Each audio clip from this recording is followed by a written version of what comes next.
Welcome to Blue Marble Defender story number 30, The Canadian Preseason. It's Rookie who tells this story. Chapter 1, A Hole in My Glove. At the time, we were living in Vancouver, British Columbia in Canada because Pop's friend Nolan lived nearby. He had recently explored the far north of Canada's Yukon Territory, where he discovered what might be the frozen remains of an extraterrestrial spaceship. Pops, of course, had to investigate, and he had just returned from digging into the frozen tundra. Vancouver's a beautiful place, right on the Pacific and near the Canadian Rocky Mountains. Mom and Pops had hoped to be able to ski at the Whistler Resort, but we arrived too late in the season. Leo and I were disappointed to miss out on a season of skiing, but we both thought Vancouver was as pretty and as nice as any place our family had visited while investigating extraterrestrials. It was now baseball season. Well, preseason. Early preseason. Well, cold and rainy preseason. I suppose most people think of winter as baseball's off season. But even if the world was covered with snowdrifts and ice, I'd never call it baseball's off-season myself. Some people might call me delusional, but it wouldn't be any of my friends, like my new friends Roberto or Ripper. They're all in for baseball, too, even if it means slogging through cold rain or slush on the way to indoor practice, like we're doing right now.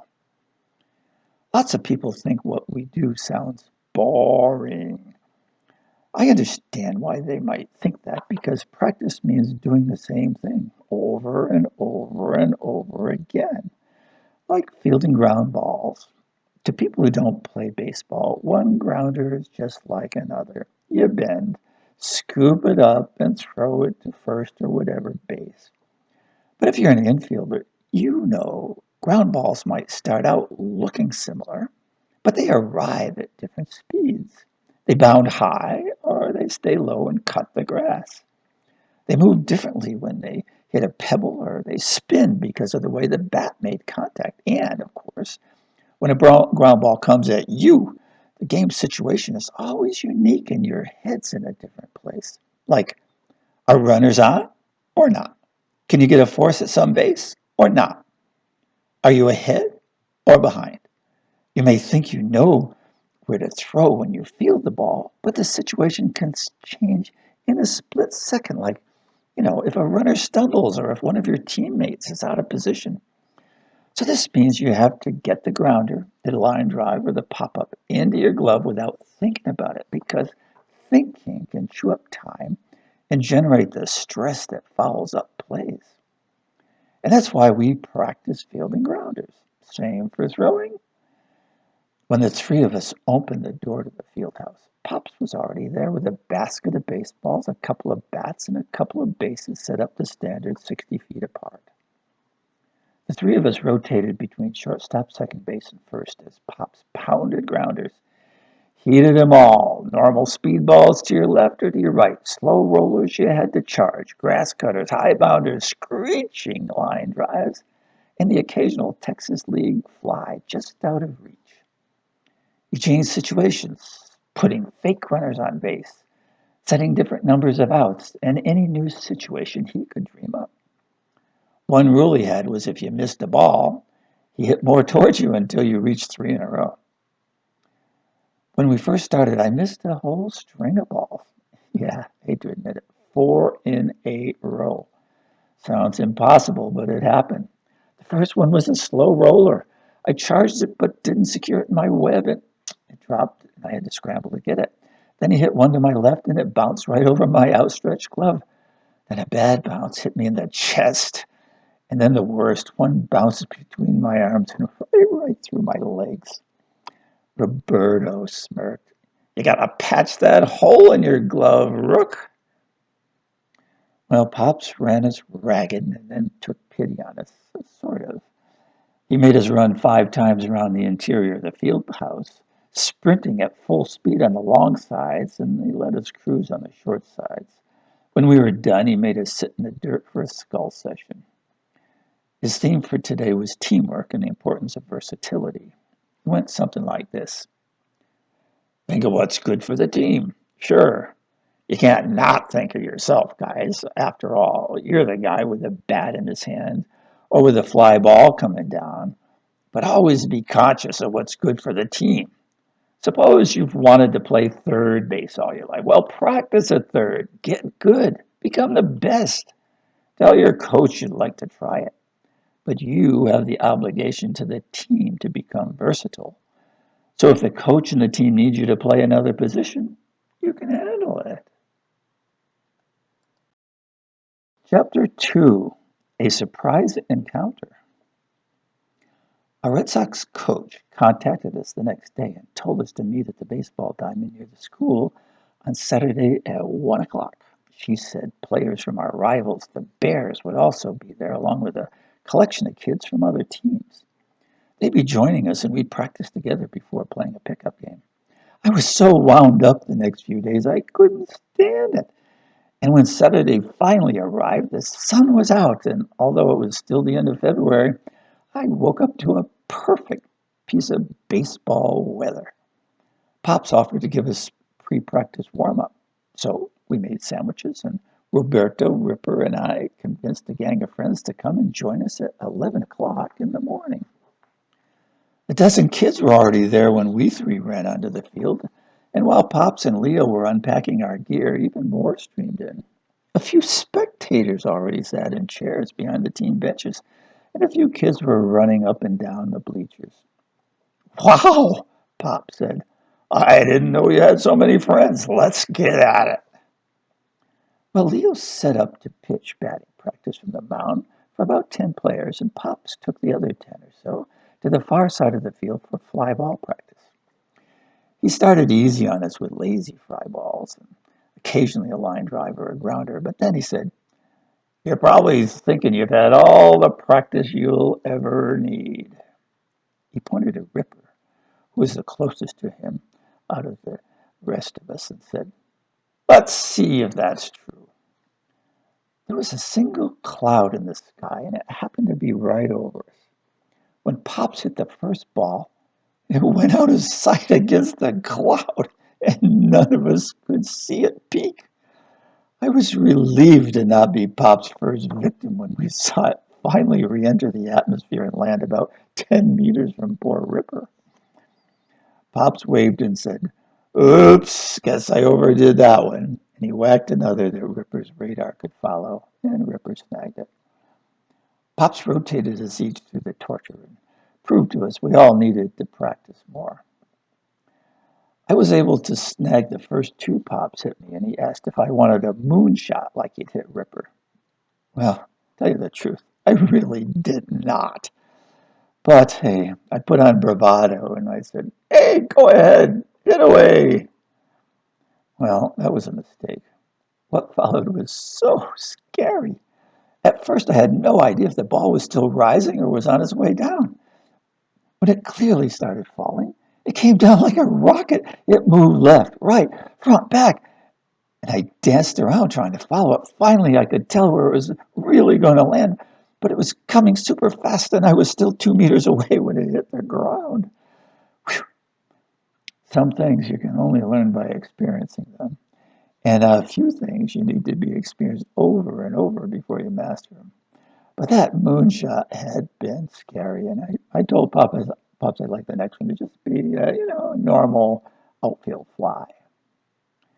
After the gang of us had been in the barrel for 3 times, Pops called out, Hey guys, my arms have maybe just one more of those space shots in them. Any takers?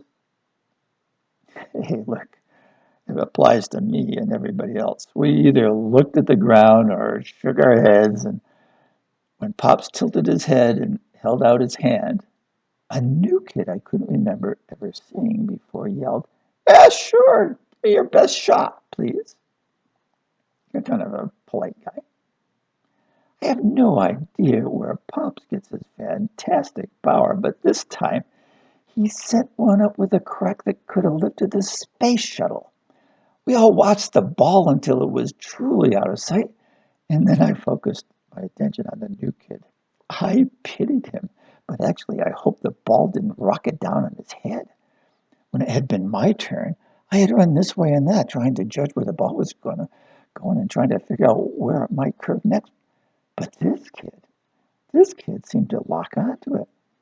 It took about 10 steps toward Bob, and he stood frozen on his spot, looking up. I figured he was just protecting himself because I couldn't see a thing against the cloud up there. It felt kind of weird simply standing, watching, and hoping the kid didn't get clobbered.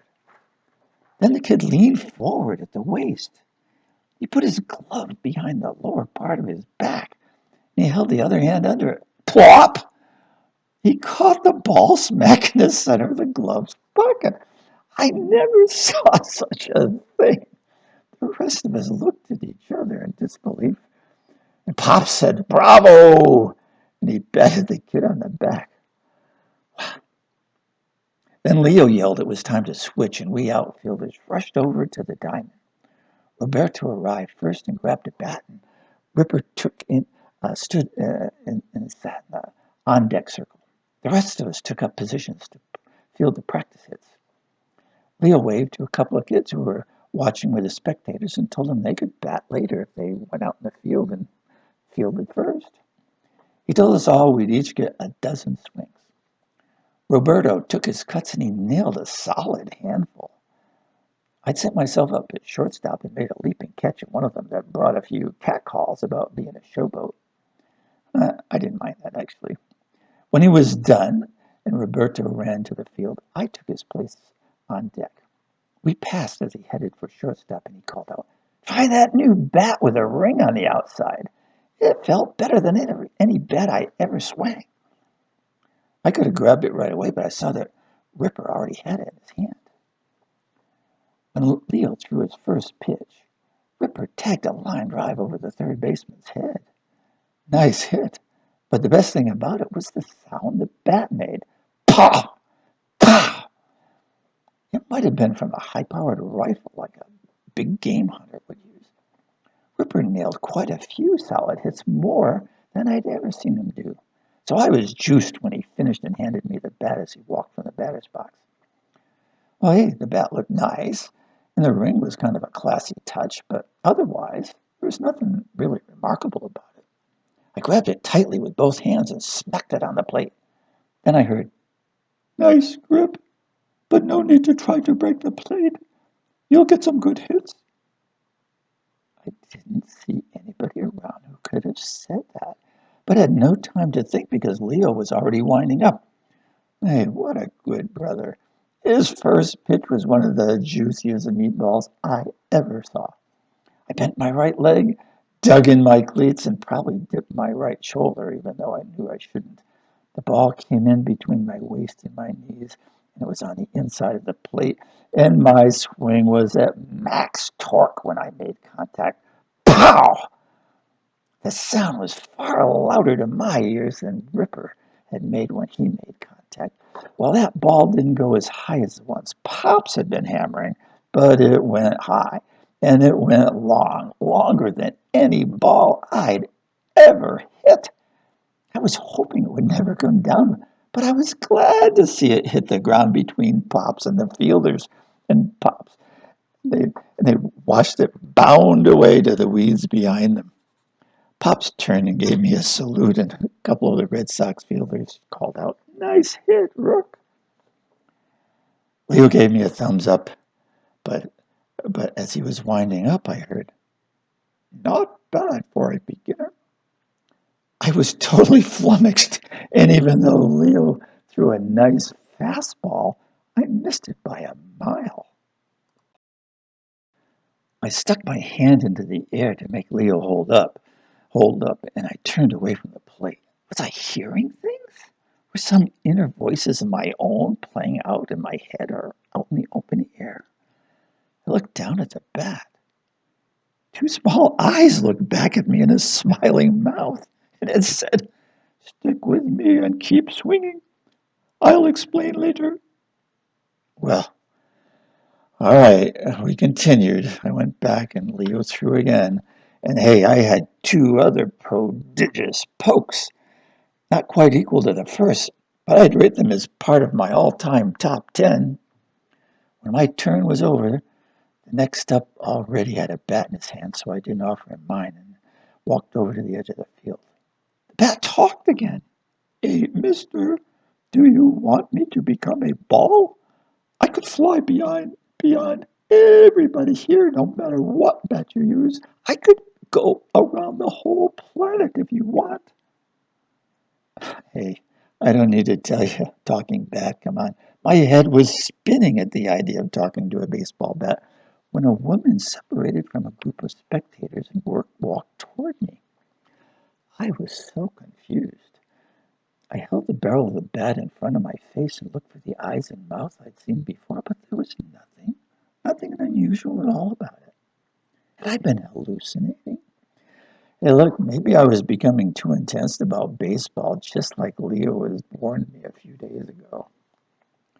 A lady bent her head in front of mine. She had the warmest smile I ever saw, and she said, "You did very well out there, young man." I looked up with my lips pursed, and I nodded and said, "Thank you." She continued, "You should know that we're tourists, space tourists." My eyes started to meet hers, and I blurted out the highly intelligent reply, "Huh? Huh? What?" "My husband and two sons are visiting your planet today on what our people call participatory tourism. A group on our planet in what you call TRAPPIST 1G arranges for us to visit other planets and participate in the daily lives of the intelligent life forms that are present there. We are so happy to be here and have the opportunity to meet you. My sons love playing games, even though they do become carried away in showing off the skills and abilities that everyone has on our planet. Oh, and I must say, I wish your people would call our home what we call it, Barcaltoon. Trappist one? That's such a banal term." I was dumbfounded and I didn't know what to say. The nice lady must have rightfully figured I was having trouble comprehending what was happening, and she said in a kind and gentle tone, "Invictus here, the son you're holding in your hands, he just can't help himself. He loves to turn himself into objects he sees on other planets and show that he can do better than the native object." Nah! What did I hear? What? I did that right? It was the baseball bat talking. Its eyes and mouth were back. Then his mother spoke sternly, much like let's say, a typical earthly mother. "Don't be rude, Invictus, or this will be your last participatory tour." Then she made some sounds that must have been in their Trappist language, and the bat answered in that same language. She took the bat from my hand, tapped its barrel on the ground, and said, "My son says your people will soon hold a contest in this sport you call baseball. He says he would be happy to be your bat, and he would give you the longest hits you've ever made. He wants to know if you would like that." Well, I tell you guys, sometimes I'm totally unprepared for questions, and this surely was one of them. I guess it's good that I just blurted out the truth, because I said, "Oh no, your son has made a kind offer, but I can't accept it. It wouldn't be fair to the other players, and in my culture, that would be wrong. I'm sorry." The lady smiled, and she said, "Of course. And you are doing what would be the right thing in our culture. My boy was just exuberant, and he likes to help people. Actually, I think it's more accurate to say he enjoys amazing people at the things he can achieve. He's quite like his older brother, Skipolo, who is playing out there with you." She pointed to the outfield where Pops was still hitting fly balls, and she continued, When your group takes a break, we'll rejoin our tour group for their bus trip to the city. It has been our pleasure meeting you. I wish you well as you play your games. The lady carried the bat back to where a man was standing and continued to watch the practice. I jogged out to the field to take up a position and was glad the only free spot was in calm, quiet old right field, where I could just stand there and get my thoughts together after that amazing encounter. Chapter 3, Practice Game, the Red Sox versus the Bears. Good afternoon, folks, and welcome to my first baseball broadcast of the season. This is Helen Larkspur coming to you on radio station WZMR from beautiful Vancouver, Canada. Yep, folks, we're in Canada this time. After the fun we had broadcasting games from Luxembourg last season, we decided to fly out of our zip code more often. I'm delighted that our sponsor, Space Spuds Potato Chips, was kind enough to send us to Canada. Let's give them a shout out. 3 cheers for Space Spuds. Their crunch is like the crack of a baseball bat. As you know, we're still in preseason here in Canada, and one team, the Vancouver Bears, are just emerging from hibernation. Ha ha, get the joke. The Bears are playing the Red Sox today, and we've heard they are hungry for a win. We don't normally broadcast practice games and have never aired a preseason practice game, but we do the unusual at WZMR, and here we are. I'll be broadcasting full games later this week, but today's game will only be 2 innings. Folks, because it's so early in the season, I expect to see some less than professional grade play. With barely a few hours of practice under their belts, I'd expect fielding and throwing errors and a good many strikeouts as well as walks. That's less than stellar play, as a spaceman or space spud might term it. Ha ha. And if you haven't already noticed, I should warn you, my preseason jokes may be a little less stellar as well. So, right now, I'm watching the Red Sox and the Bears prepare for the game. The Bears have a few guest players on the field today. That's because it's early season, and many Bears and other Canadians are still finding stashes of powder to ski high up in the Rockies. The Red Sox have taken the field, and their outfielders are rifling a practice ball back and forth. The first baseman is throwing grounders to the infield, and, well, what do I see? I recognize the guy on the pitcher's mound. I saw him play last year in Luxembourg, and before that in Maine, Colorado, and France. Holy smokes, that kid gets around. And he's always on a Red Sox team. He goes by the name of Rookie, but I'm not sure that's his real name. Being just a practice game, there's no official umpire, and for now it's the Sox coach who is in charge. She signaled for the game to begin. The fielders have rolled their warm-up balls in toward the bench, and the first Bears batter is walking toward the plate. The batter digs his cleats in, taps the plate, and the game is set to start. The pitcher is ready. He starts his windup, and here comes the pitch. Whoa! It's way high, and forced the catcher to jump up for it. Yep, that first pitch shows how early it is in the season. The catcher throws the ball back, and Rookie quickly places his foot back on the rubber. Here comes the pitch. It's a ground ball to third base. The third baseman fields it cleanly. He sets the throw to first, and it's 1 away. As the ball makes its way around the infield, let me note that without an official umpire, one of the Red Sox parents has been brought in to call balls and strikes. He has no chest protector, but is wearing what seems to be one of the team's old catcher's masks. Hey, that look may be a bit small for him, but if it keeps his nose in one piece, that's what counts. So, the next batter is ready. I'm afraid I don't have her name for you. Since this is a practice game and it's not their full team, the Bears coach didn't give me a roster. Here comes the pitch. It's a swinging strike 1. Rookie really reared back and fired that one. The kid's got a fastball, that's for sure. But it didn't faze the batter. She looks confident, taps the plate, and is ready for the next pitch. Here it comes. Whoa, she squares around. She lays a perfect bunt down the first baseline. The first baseman, Ripper, charges it. The second baseman, Roberto, dashes to cover first. Ripper has the ball. He throws, and the batter is safe at first. The ball was well fielded, but the bunt was perfectly placed, and the batter is on base with a hit. Ripper throws the ball back to the pitcher, and the next batter comes up with one on and one out. Here comes the windup, the pitch. It's a swinging strike one. The runner on first danced off the bag as soon as the pitch passed the plate. That's fine according to Little League rules, but that dancing is a sure sign she's an aggressive base runner.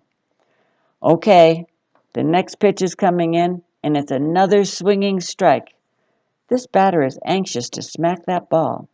He takes a deep breath, pounds the plate with his bat, and turns towards the pitcher.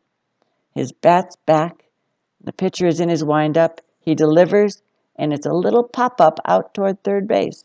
The catcher sees it, throws off his mask, and catches it for the out. The runner on first had advanced about a third of the way to second base and scampers back to the bag. It's 2 down now with a runner on first. The Bears' cleanup batter is walking to the plate. From the way he moves, I'd say he's played a good deal of baseball and he's a confident hitter. But this pitcher is throwing well, and I suspect we'll see a good contest of skills. Rookie checks the ball for scuffs, stuffs it into his glove, puts his foot on the rubber. And here comes the pitch. It's a blazing fastball. The umpire calls it a ball, a bit high and inside from where I'm sitting. Rookie might have been sending a message to this cleanup hitter that it better not be thinking about clearing the bases. Here comes the next pitch. It's a hard ground ball towards second base, heading for center field, but whoa! The second baseman snags it. He has no chance to get the batter, but the runner from first has rounded second and is heading for third. He throws, but it's wild. The ball bounced past the third baseman. This looks like trouble for the Red Sox folks. But hey, I see teamwork in action.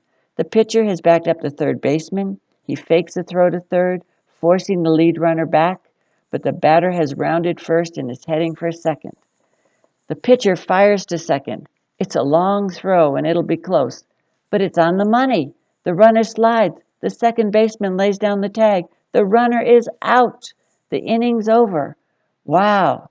Hey, folks, we're lucky to see such solid play early in the season, in a practice game no less. While we wait for the sides to change, I want to tell you I'm enjoying Canada. It's surely not as cold as I had imagined it. Nope, it's not the frozen north. In fact, today it's downright balmy. Now I can imagine a listener like you asking, are Space Spuds chips the same in Canada as they are in the USA and the rest of the world? Well, I assure you they are. Now you might further ask if Space Spuds chips crack when you bite into them the same way they do in, say, New York City or Bordeaux, France. Well, folks, if anything, their crunch and crack are even louder because we're up here in the clear, clean, cool Canadian air. So enjoy. And if any locals from Vancouver are listening in, you can buy them only 3 city blocks from today's game at the Lidl store on the corner of Main Street. All right, as the teams get ready for the bottom half of the first inning, I see that the Bears pitcher is a long and lanky young man, and his first couple of warm-up pitches tell me that his long arm gives him a lot of speed. If he has good control, he'll be a formidable opponent for Red Sox batters. Well, the practice balls are being rolled in, and the first batter is coming to the plate.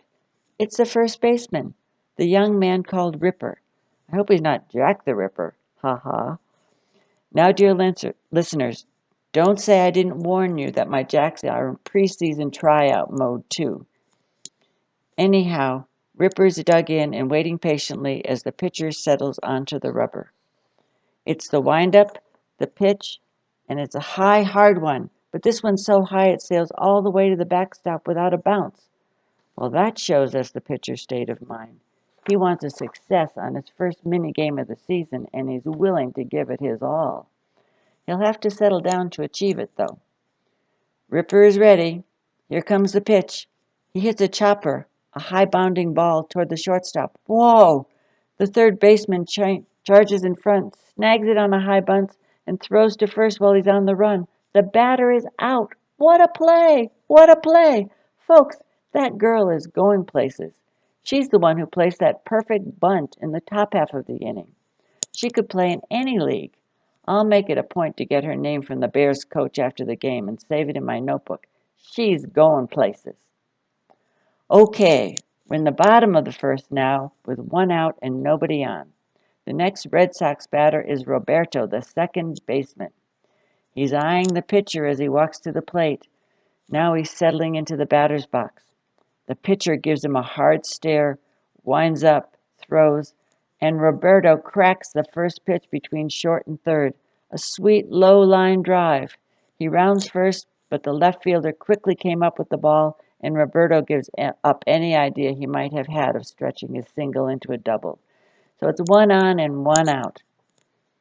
The next batter is pitcher Rookie. He's moving fast and seems to be all business. He taps his cleats with the bat and settles into the batter's box. He raises his bat and he's ready. Here's the windup, the pitch, and it's high and inside. It wasn't quite a brushback, but there was a message in that pitch, too. If it intended to rattle the batter, I don't think it worked because Rookie seems to shrug it off. He taps the plate and intensely watches the pitcher. Here comes the pitch. It's low and outside. The count is 1-1, and there's one on in the bottom of inning one. The pitcher is back on the rubber. He starts his windup. Here comes the pitch. Pow! It's a high line drive to left center. The center fielder is moving back to his right, and he won't be able to reach the ball in the air. The runner got a great jump, and he's already rounding second. The fielder chases down the ball, fires it to his cutoff man, and the shot's shortstop. He turns and glances at the plate, but the lead runner has rounded third. He's halfway toward home, and the shortstop can't get him. But the batter's on his way toward second. The shortstop fires. The throw's on the money. A slide. The tag comes down, but it's too late. Robert puts the first score on the board, and Rookie's safely on with a double. Well, folks, we've seen plenty of action for an unofficial preseason game, but hold on. Someone's signaling me. Oops, it's a policeman. They're going to tow my car away. Hang tight. I'll be back as soon as I can. Take me out with the crowd. Buy me some peanuts and Cracker Jack. I don't care if I never get back. Let me root for the home team. If they don't win, it's a shame. For it's 1, 2, 3 strikes, you're out at the old ball game.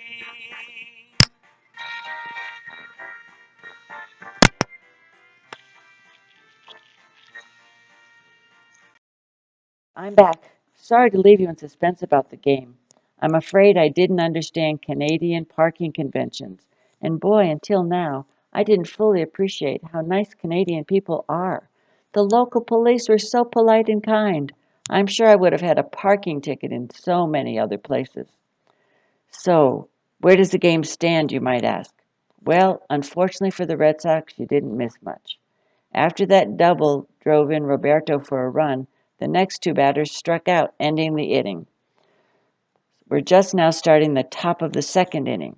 Roberto has come in to pitch for the Red Sox, and Rookie has taken his place as second baseman. That's typical preseason when coaches want to see how players perform in different positions. But as for the game, the Bears need to score this inning or the mini game is over. Everybody at the bench is standing and looking tense as the first batter digs into the batter's box. Roberto is on the rubber. He starts his windup. His arms are moving to their limits and he bends deeply. Now he rises to his full height and here comes the throw. He hits the batter. The batter's jersey, anyhow. The batter's not hurt. The ball was inside and the batter didn't pull back far enough to avoid the pitch. But the umpire ruled the ball touched him and sent him on his way to first. Like I've said all day, it's early season. Coaches are trying players out in new positions they're not accustomed to. Players are getting the kinks out and learning their new position. But here we are at the top of the second, where the Bears have the tying run on first and no outs. The catcher throws the ball back to the mound, and the next batter is coming to the plate. This player is short in stature, and I'm guessing the youngest on the field. His strike zone is going to be tough to hit consistently. Here comes the first pitch. It's low and in the dirt for ball one. The catcher shows the dusty ball to the umpire, and now the second baseman is starting some infield chatter. It's the time-honored call. Make him a hitter, Roberto. Make him a hitter. The pitcher starts his windup, and here comes the pitch. It's ball two outside. Players are moving around at the Bears bench and starting chatter of their own. This batter could be the go-ahead run, and you know, when bears wake up after a winter of hibernating, they're hungry. Roberto winds up. Here comes the pitch. It's outside for ball three. Roberto turns away from the plate and looks angry, and the catcher runs out to the mound. They talk. The catcher drops the ball in the pitcher's glove, runs back, and takes his crouch behind the plate. Roberto quickly places his foot on the rubber and starts his windup. Here comes the pitch, and it's inside for ball four. That walk on four straight pitches puts two runners on with no outs. Now all the Bears players are on their feet. They're making enough noise to fill Fenway Park. The next batter is walking slowly and deliberately toward the plate. It's the Bears pitcher. His name must be Dennis because the bench is roaring. Drive it, Denny! Drive it, Denny! As I told you earlier, he's a long, lanky guy, and if the speed of his fastball is any indicator, he has plenty of arm muscle, and with two runners on, if he does drive a long ball, it'll be a real problem for the Red Sox. He plants himself in the batter's box. Roberto throws. It's swinging strike one. Wow, what a swing! If I hadn't moved my car a few minutes ago, the breeze from his bat just might have moved it across the street. Roberto must be glad he blew that pitch by him, but now he knows he has a formidable opponent. He's ready for the next pitch. Here it comes, and it's a pop-up, a high pop-up. When I say high, I mean it's almost out of sight. The wind seems to be blowing it to the right side of the infield. The two runners have moved about a third of the way toward the next base in case it drops. Rookie, the second baseman, is backpedaling as the ball starts its re-entry into the atmosphere. He moves to his right. He takes 3 steps back toward center field. It's coming down. Rookie raises the glove over his head, pushes it back. Is he going to fall over? No, he snags it. Rookie regains his balance, holds the ball in his throwing hand, and charges back to the infield as the runners retreat. Folks, that catch was close and may have seemed vitally important to the Red Sox, but it wasn't. The batter was automatically out the moment he stroked the ball up over the infielders' heads. It's called Infield Fly Rule. It applies when 3 factors are present in a baseball play. 2 or more runners are on base in a forced situation, when there are fewer than 2 outs, and when a ball is hit above the infield. The rule prevents the fielder from intentionally dropping the ball and forcing a double play on the base runners. Got it? Well, if you have any questions, I'll be glad to discuss it with you over a snack-sized pack of Space Buds after the game. So that tension is over, and I'm sure the second baseman is happy the play is over, but the Bears still have the tying and go-ahead runners on with only 1 out. The next batter is a left-hander, and he's digging into the nice clean lefty's batter's box. Roberto is starting his windup now. Here comes the pitch, and it's called strike 1. My guess is the batter let that beautiful meatball go by because his mind was still on Denny's skyscraping pop-up. Roberto is working fast, and here comes the next pitch. It's a sharp ground ball straight to Roberto, the pitcher. He whirls and throws toward second base. Rookie, the second baseman, is there, tags the bag, avoids the runner by firing sidearm to first. The batter's out. The inning's over. The Red Sox win it. Well, folks, this will certainly be the shortest game I'll broadcast all season, unless, of course, there's a rainout.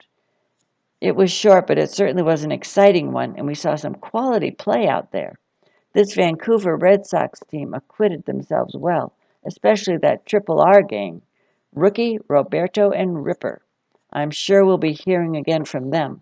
Perhaps the trio will play for a future Canadian Red Sox team, and they'll invade the USA one day. But that's all for now, folks. This is Helen Larkspur signing off. It's been a pleasure to bring you this broadcast on behalf of our sponsor, Space Buds Potato Chips. You'll know them when you taste them because their crunch is like the crack of a baseball bat. The end of the Blue Marble Defenders story number 30, The Canadian Preseason.